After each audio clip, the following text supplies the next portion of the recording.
नमस्कार दोस्तों, मैं धरा अग्रवंशी स्वागत करती हूँ आप सभी का अपनी कहानी माय गॉर्जियस वाइफ के भाग 327 में।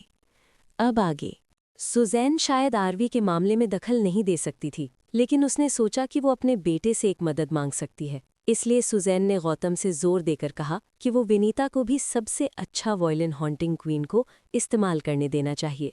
ये सुन विनीता ने राहत की सांस ली और मन ही मन सोचा कि भले ही गौतम आरवी के साथ कितना ही अच्छा व्यवहार करता हो, लेकिन वो इस तथ्य को नहीं बदल सकता कि विनीता उसकी होने वाली वाइफ है, वो भी उसकी माँ द्वारा चुनी गई। आखिर हर अमीर व्यक्ति को चाहे ना चाहे अपने बिजनेस के खातिर परिवार के दबाव में शादी करनी ही पड़ती है, जिससे वो अपनी फैमिली की डिसीजन के खिलाफ नहीं जा सकते। हालांकि विनीता ज्यादा देर तक खुश नहीं रह पाई, क्योंकि तभी गौतम ने सुज़ैन को जवाब दिया, बिल्कुल नहीं। उसका उत्तर स्पष्ट था, जिसमें बातचीत की कोई गुंजाइश नहीं थी, क्योंकि ये वायलिन उसने खुद सिर्फ आरवी के लिए तैयार किया था। ऐसे में उसे कोई और कैसे इस्तेमाल कर सकता था? वहीं अपने बेटे द्वारा सार्वजनिक रूप से उसे अस्वीकार किए जाने की कोई उम्मीद न होने के कारण सुज़ैन के चेहरे पर उदासी छा गई।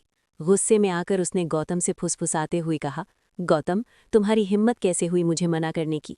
मत भूलो, मैं तुम्हारी माँ हूँ और मुझे तुम्हारे मामले में दखल देने का पूरा अधिकार है। आपको मना करने के लिए मुझे खेद है माँ। गौतम ने अपनी भौएं उठाईं और आगे कहा, लेकिन इस वायलिन पर आपका कोई अधिकार नहीं है, ये सिर्फ और सिर्फ आरवी का है। आरवी, जो वायलिन पर रखे शॉल की प्रशंसा कर रही थी, चौंक गई। मैं? उसकी बात सुन जैसे ही गौतम ने सिर हिलाया और एक बॉडीगार्ड को कुछ इशारा किया, जिसे देख उस गार्ड ने आगे आकर आरवी को एक अग्रीमेंट सौंप दिया। आरवी ने देखा कि अग्रीमेंट पर उसका नाम लिखा हुआ था, जिसमें ये बताया गया था कि अब वो हॉन्टिंग क्वीन की मालकिन है। और वहीं कुछ ही दूरी पर विनीता ने भी अग्रीमेंट देखा। उसने गुस्सा और ईर्ष्या से अपने होंठ काट लिए। ये तो हॉन्टिंग क्वीन के पेपर है। गौतम ने आरवी को यूं ही पियानो कैसे दे दिया? विनीता को इसकी बिल्कुल भी उम्मीद नहीं थी कि गौतम सच में आरवी के लिए वो वायलिन खरीद लेगा। पल भर में विनीता का दिल ईर्ष्या से भर गया। वहीं कॉन्ट्रैक्ट पर अपना नाम सही ढंग से लिखा है या नहीं, ये बार बार जांचने के बाद आरवी उलझन महसूस करते हुए गौतम की ओर देखा। उसे समझ नहीं आ रहा था कि गौतम उसे इतना महंगा वायलिन क्यों देगा, और उसे डर था कि कहीं ये सारा मामला एक बड़ी गलत फहमी में बदल जाएगा और उसे विनीता की तरह शर्मिंदगी का सामना करना पड़ेगा। ये सोच आरवी अभी कुछ कहने ही वाली थी कि गौतम ने सर हिलाकर जवाब दिया और सुज़ैन की ओर मुड़कर उसने कहा, माँ, आप मुझे अच्छी तरह जानती हो। मैंने पहले ही आपको सागर वायलिन दे दिया है, क्योंकि ये हॉन्टिंग क्वीन आरवी का है, इसलिए आपको उसे किसी और को देने की मांग करने का कोई अधिकार नहीं है। गौतम की आवाज़ दृढ़ और संकल्प थी। तभी सुज़ैन को पहली बार यह एहसास हुआ कि उनका बेटा अब उनके नियंत्रण में नहीं रहा था। इसलिए उन्हें ऐसा महसूस हो रहा था मानो वो धीरे धीरे गौतम को खो रही हों, और उनको ये बिल्कुल भी अच्छा नहीं लग रहा था। गौतम की बात का उन्हें क्या जवाब देना है, ये ना जानते हुए सुज़ैन ने अपने होंठ काट लिए और चुप रहीं। वहीं विनीता को डर था कि सुज़ैन गौतम के साथ बहस करेगी, जो उनके लिए अच्छा नहीं होगा। इसलिए बहुत सोचने के बाद विनीता को याद आया कि आरवी की वायलिन बजाने की कला उससे कमज़ोर थी। अगर वो उस वायलिन पर ट्विंकल ट्विंकल लिटिल स्टार को भी बिना किसी गलती के बजा ले तो ये बहुत हैरानी की बात होगी। तो क्या हुआ अगर उसके पास दुनिया का सबसे महंगा वायलिन है? उसकी प्रतिभा वायलिन बजाने के लायक नहीं थी। विनीता जितना ज्यादा इस बारे में सोचती गई, उतना ही ज्यादा राहत महसूस करती गई।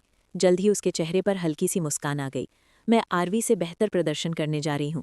भले ही मैं हॉन्टिंग क्वीन के बजाय सागर का इस्तेमाल करूँ, लेकिन मैं उससे बेहतर ही परफॉर्म करूंगी।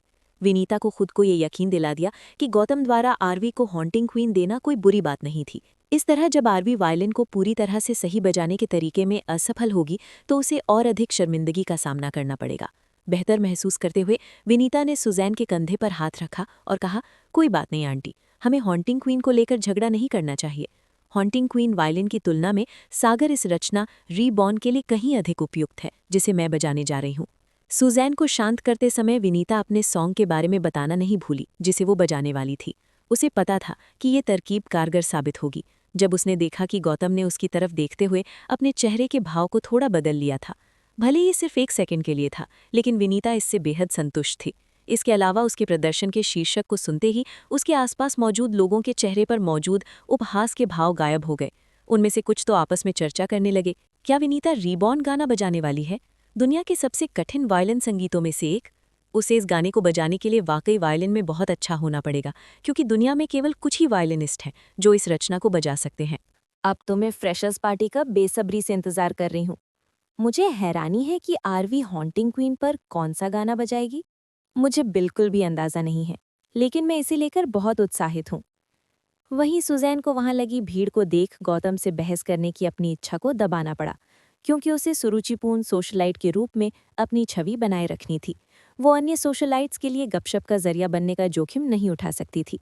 इसलिए उसने विनीता की बात मान गौतम को ठंडी निगाहों से देखते हुए सुजैन में अपनी आंखें बंद कर लीं और कहा, क्योंकि विनीता को लगता है कि सागर उसके लिए बेहतर है, इसलिए वो उसे अपनी परफॉर्मेंस के लिए इस्तेमाल करेगी।